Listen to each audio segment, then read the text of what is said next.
नमस्कार. विचार करा, आपण फक्त एक बटन दाबतो आणि अख्खी खोली उजळून निघते. पण त्या एका छोट्या क्लिकमागे, त्या साध्या दिसणाऱ्या बल्बमध्ये तंत्रज्ञानाचा एक फार मोठा प्रवास दडलेला आहे, नाही का? चला तर, आज आपण नेमकी हीच गोष्ट उलगडून बघणार आहोत. तर मग हाच तो प्रश्न आहे की या साध्या बल्बमध्ये असं नक्की काय आहे?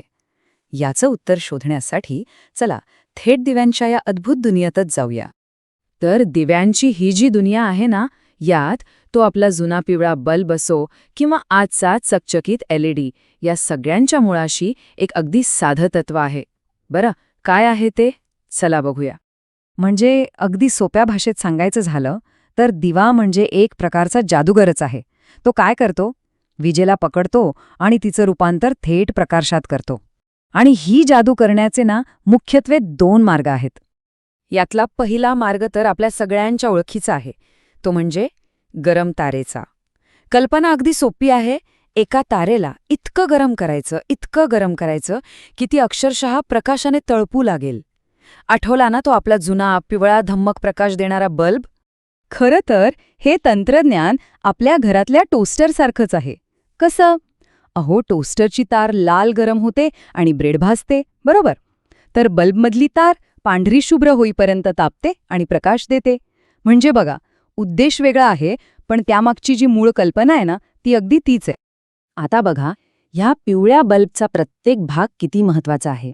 यातला खरा हिरो आहे फिलामेंट, टंगस्टनची एक बारीक तार जी तापून प्रकाश देते. पण ही तार एकटी नाही. तिचं रक्षण करायला बाहेरून काचेचं कवच आहे आणि आतमध्ये नायट्रोजनसारखा एक शांत स्वभावाचा वायू भरलेला आहे.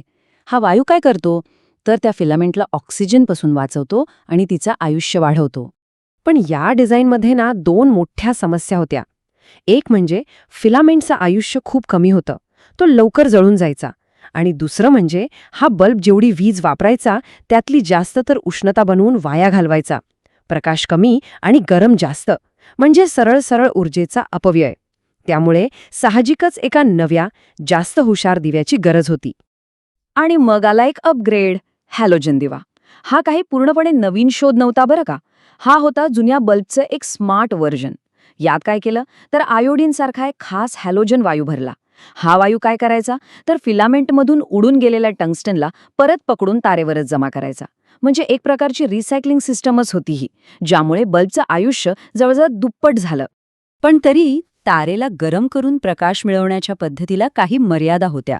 खऱ्या अर्थानं एफिशियंट म्हणजे कार्यक्षम प्रकाश हवा असेल ना, तर ही पद्धतच बदलावी लागणार होती.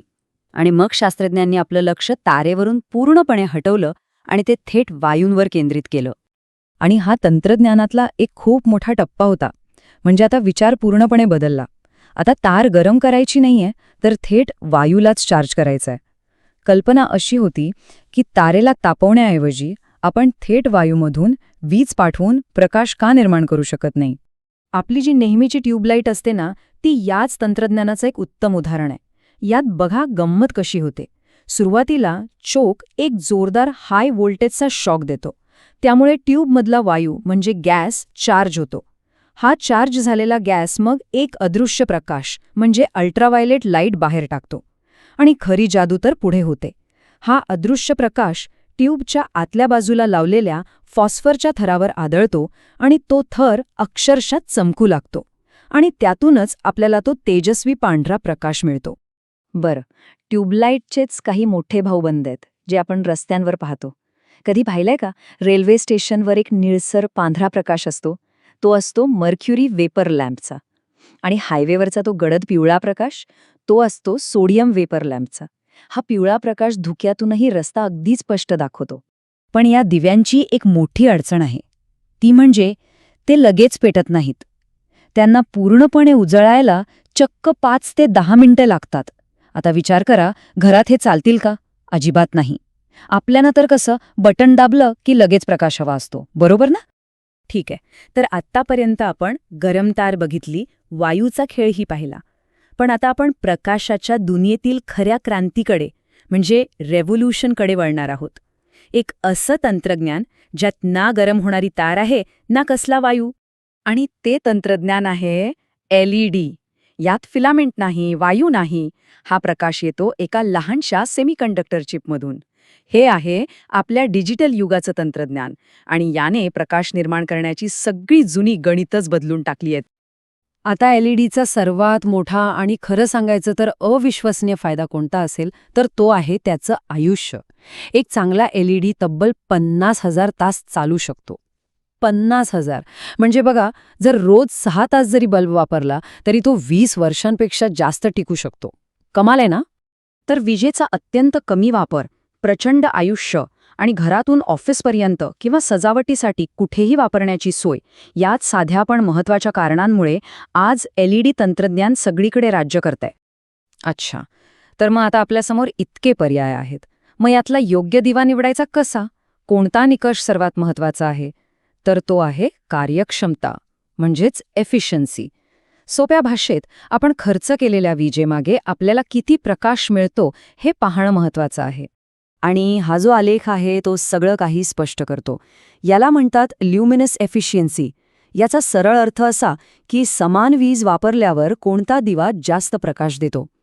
आणि इथे अगदी स्पष्ट दिसतंय की जुना इन्कॅन्डेसन्स बल्ब किती कमी प्रकाश देतो आणि त्या तुलनेत एलईडी कितीतरी पटीने जास्त कार्यक्षम आहे. चला तर मग ह्या सगळ्या प्रवासाचा आपण थोडक्यात आढावा घेऊया. जुना बल्ब स्वस्त मिळतो पण वीज खूप खातो. फ्लोरोसेंट ट्यूब म्हणजे आपली ट्यूबलाईट कार्यक्षम आहे पण त्यात पारा असतो जो पर्यावरणासाठी घातक आहे. आणि राहिला एलईडी, जो सुरुवातीला थोडा महाग वाटू शकतो पण तो वीज आणि पैसे इतके वाचवतो की लाँग टर्ममध्ये तो सर्वात फायद्याचा ठरतो. तर मग आता पुढच्या वेळी जेव्हा आपण बल्ब खरेदी करायला जाऊ तेव्हा फक्त वॅट बघणार की त्याची कार्यक्षमता पण तपासणार? कारण एका साध्या दिव्याच्या निवडीतून आपण ऊर्जाही वाचवू शकतो आणि पर्यावरणाची काळजीही घेऊ शकतो. जरा विचार करा, प्रकाशाचं भविष्य खरं तर आपल्याच हातात आहे.